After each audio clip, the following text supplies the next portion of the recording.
Good morning, everybody. Welcome to the broadcast today.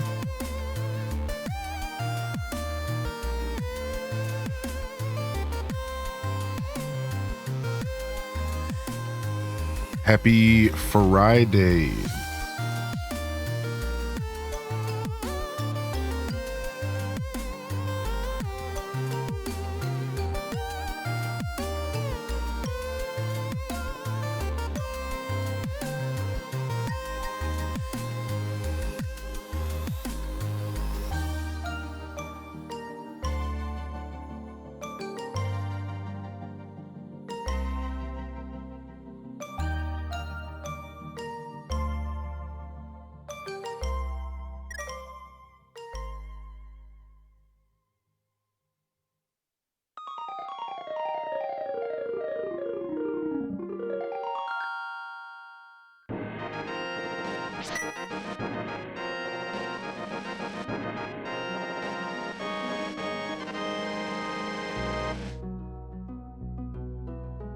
All right.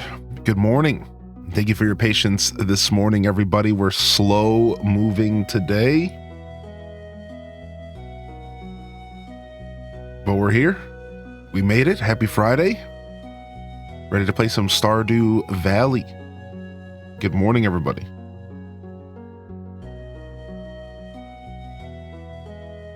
A favorite around these parts. Coffee drinkers, cheers. We're just drinking our first cup of coffee here. We're about halfway through. Welcome in, early birds. Happy Friday to Yakita Benita, Sarah Marie, and Leia. First in the chat this morning, Jen. Appreciate you popping in today. Starbows, Titus, and of course, Mad. Good morning, Mad Murderface. Good to see you here today. Welcome in, Lenny Horizons. What's up, Prof Unknown? Good morning, Ann. Welcome in here, Ann. How you feeling today, baby?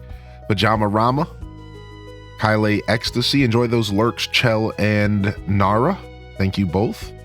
Pastel Pink Garden and Vixity. Coordinator, last day of work before break. Beautiful. Absolutely beautiful. Tiny bit stressed. Ebony Bow. Welcome to the show, baby. Zella Zephira, good morning. Rain 5150. Emo Eyes. Cheers, yo, cheers, Mad. Cheers for sure. Flower Child, good morning.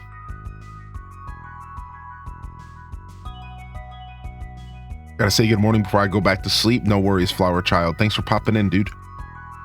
Thanks for popping in. Appreciate you sincerely. Jita Chan's in the house. Woohoo, Liz, what's up? How you doing today, Liz? So glad M Bliss brought me here. Oh, appreciate that. Big shout outs to M Bliss, man. What a beautiful human. Ooh, let's get those alerts going real quick. Tales from the Fandom coming in with 66. Ooh, 66 months, 5.5 years as we work towards 6 years. A pleasure to be amongst the chat fam, mods, and of course Hillian. Dude, enjoy that new chat badge, baby. And thank you, man. The pleasure's all mine, Tails.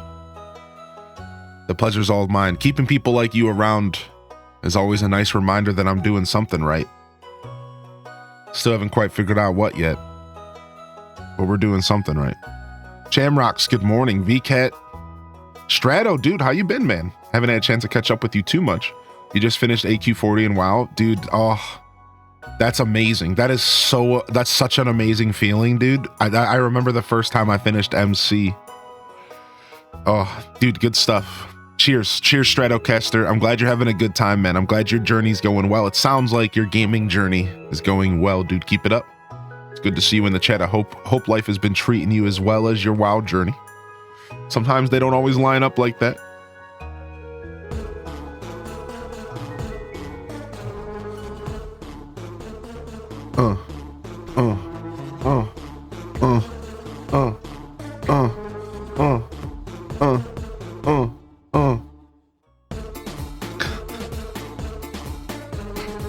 Oh my gosh. I didn't tell Mike to go to sleep. You might have stayed awake until you went live. Is M Bliss stream through the AMs like that sometimes? You're talking about Bliss, right?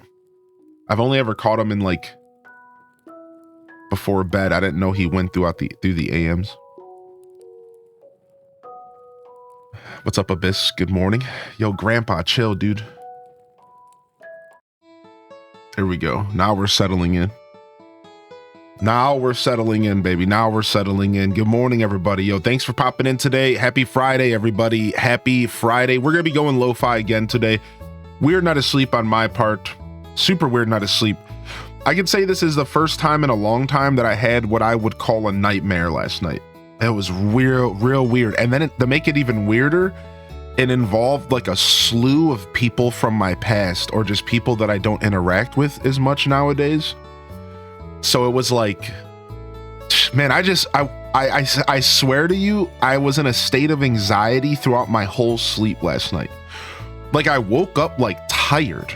Like my body was anxious and like tight all night. Like I woke up like tired. I should be waking up rested. Like I woke up tired. Like, oh, get me out of this dream world. Like get me out of this dream world. Like what is happening? Like I woke up like,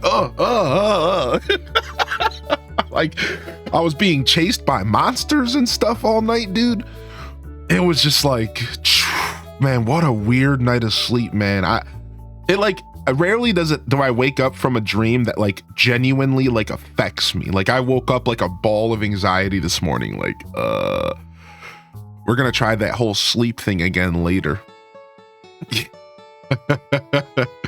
Like we're gonna try that whole sleep thing later, dude. Holy heck. Was your room too warm? I don't know. I think it was a combination of things, to be fair. But yeah, regardless, it doesn't happen too often, but it was an unsavory evening of sleep, that's for sure. Yo, what's up, Ginger King? Welcome in, Raiders. Same here, dude. Same here, Ann. I wouldn't say it was a nightmare, but just like a dream that really got me feeling stuff, for sure. Yeah. What's up, Hingy? I had a nightmare that I had to go to work today, and let me tell you, that nightmare is very much real. Hingy, no. Cheers, welcome in, Raiders. Good morning, everybody. Thanks for popping in. We're gonna be taking it nice and lo-fi today. We do got movie night tonight. Movie night at 5 p.m. Eastern tonight. And I'm actually playing 2 viewings of the movie We're going to play it again at 8 p.m. So 2 viewings, you can show up for both. You can choose one or the other. I tried to choose 2 time slots that kind of made sense. In retrospect, I could have maybe separated them by another hour.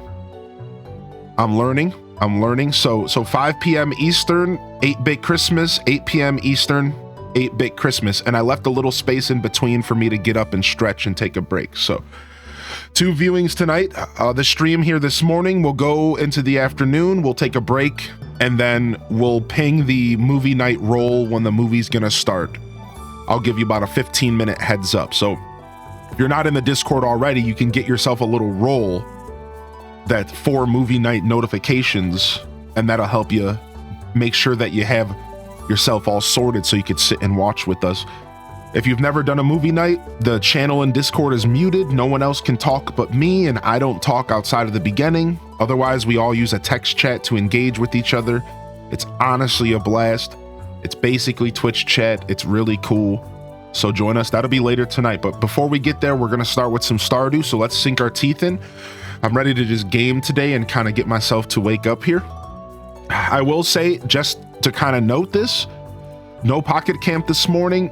I just wasn't feeling it because of my weird night of sleep. So no pocket camp this morning. We'll do some pocket camp this weekend to make up for it, though. I'm thinking either tomorrow or Sunday morning we'll do a little pocket camp to make up for it, since we kind of took a break from it this week, and we'll get back into it next week specifically. So just a heads up, I know that some people are kind of curious what's going on with Pocket Camp because we didn't really play it this week.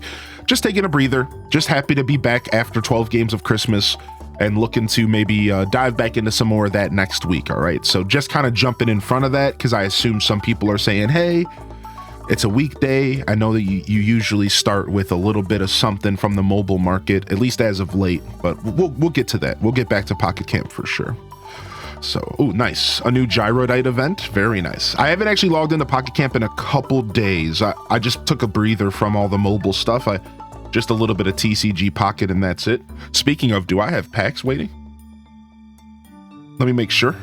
Dude, for the first time ever since this app came out, I accidentally let 2 packs stack. And I logged in like 3 days ago and it said max. And I was like, what? I don't have a timer going? And I freaked out. The FOMO got me, and I will never ever let it happen again. We did start the emblem event though. No, I didn't post an event. No, I didn't post an event. I kind of forgot to do it. We can do it really quick before we start Stardew, but we do have a role, a theory. If that helps, there is a role called Movie Night. But I can make a quick event now. Honestly, I need to be using the event system more, so I'm actually like very happy that you asked. I'm gonna be real. I'm actually super happy you asked because I should just be doing these events always. I'm just a mess like that, you know?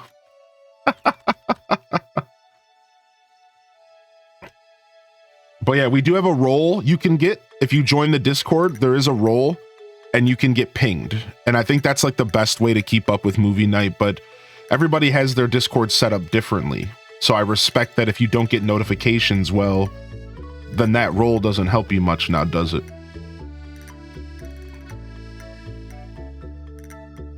Do do do do do do do do do.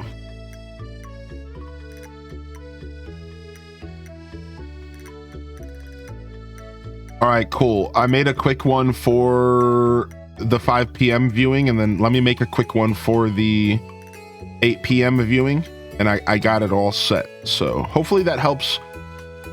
Thank you again. Thank you actually sincerely for bringing that up, because like it only takes me a couple seconds to do this.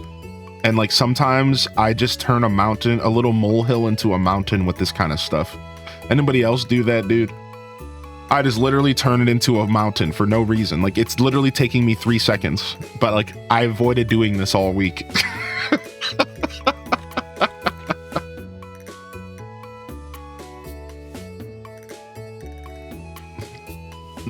I literally avoided doing this all week and it just took me like 3 seconds.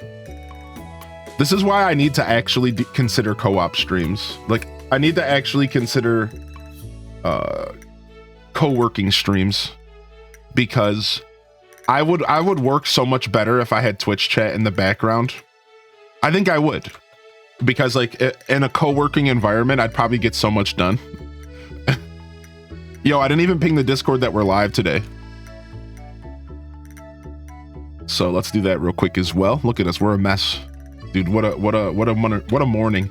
I haven't felt like a train hit me like this in a while in the morning. Like I'm a bit of a mess today.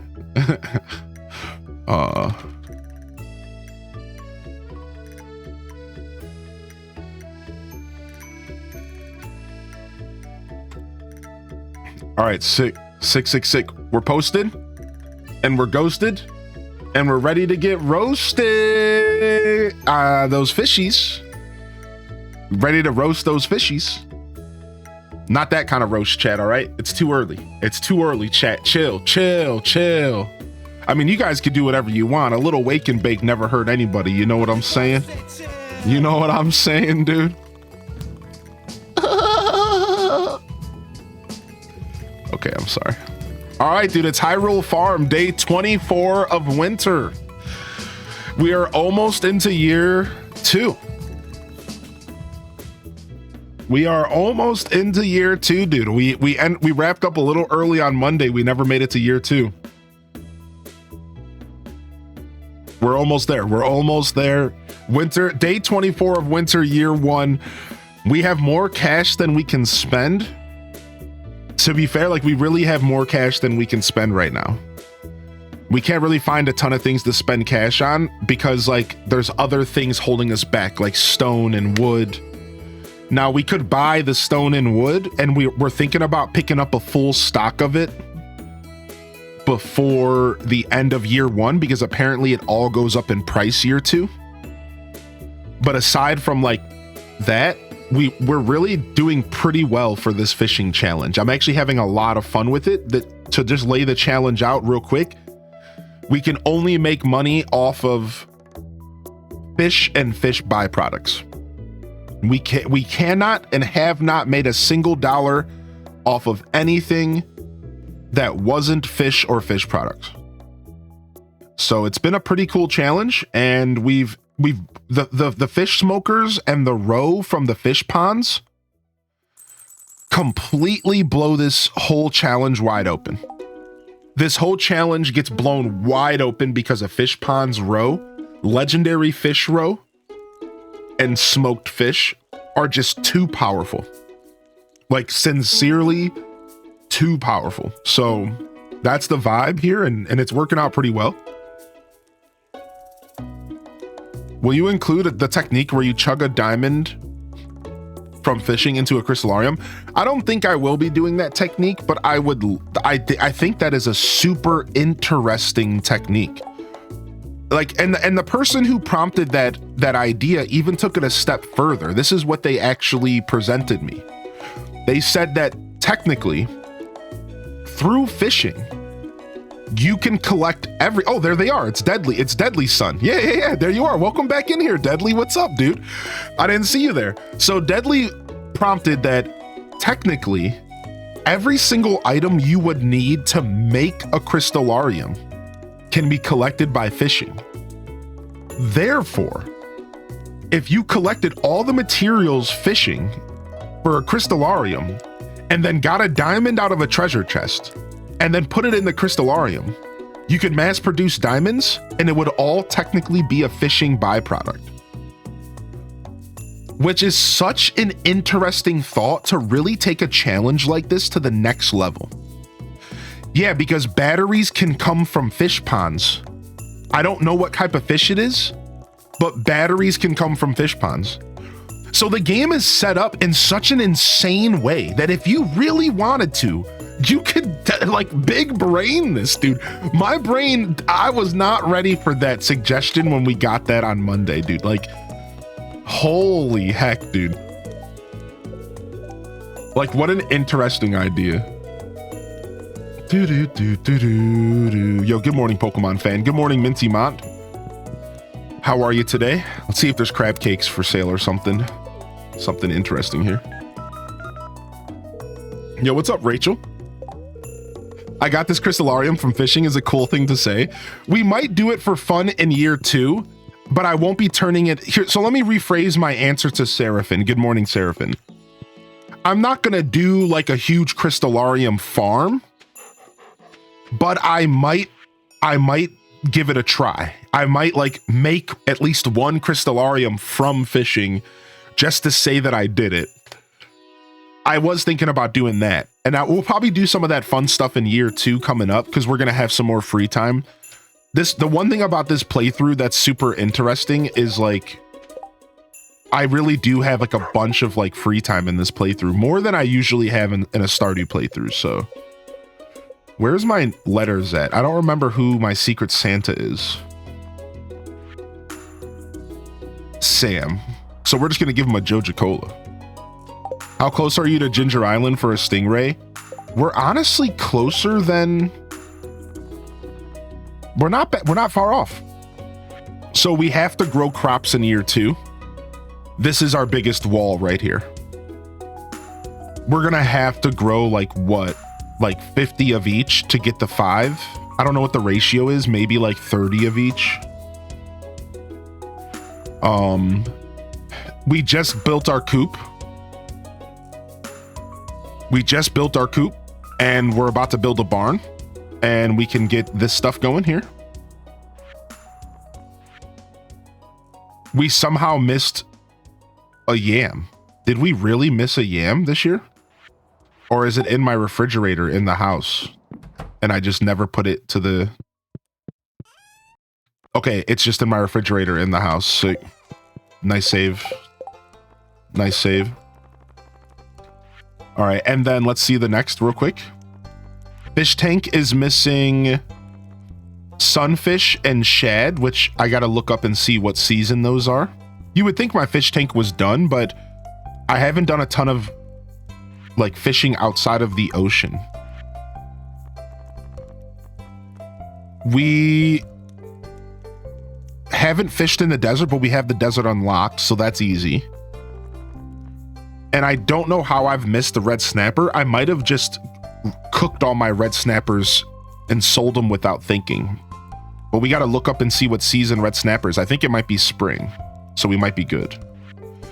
And then I need 3 apples, and I was waiting for the greenhouse. I need a plum, a pomegranate, which we might have a pomegranate.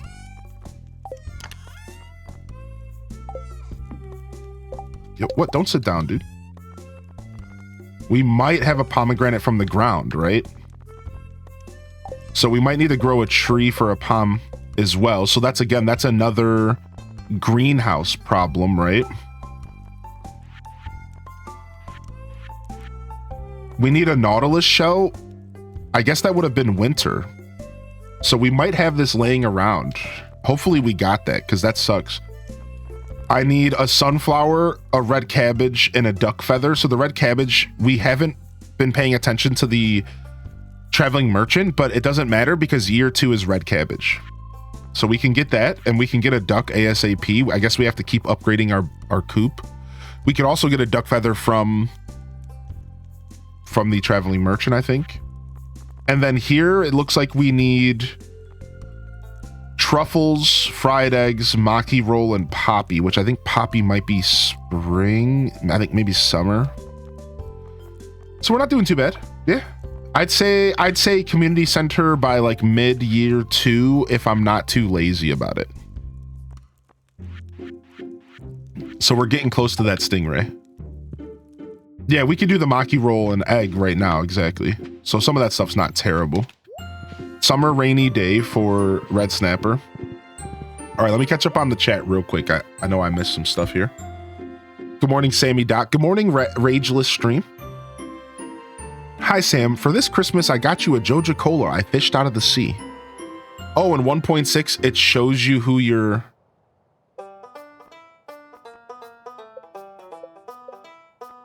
It shows you who your secret Santa person is.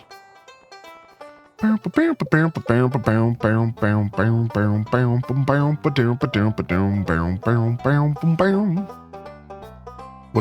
up, Nara? Good morning.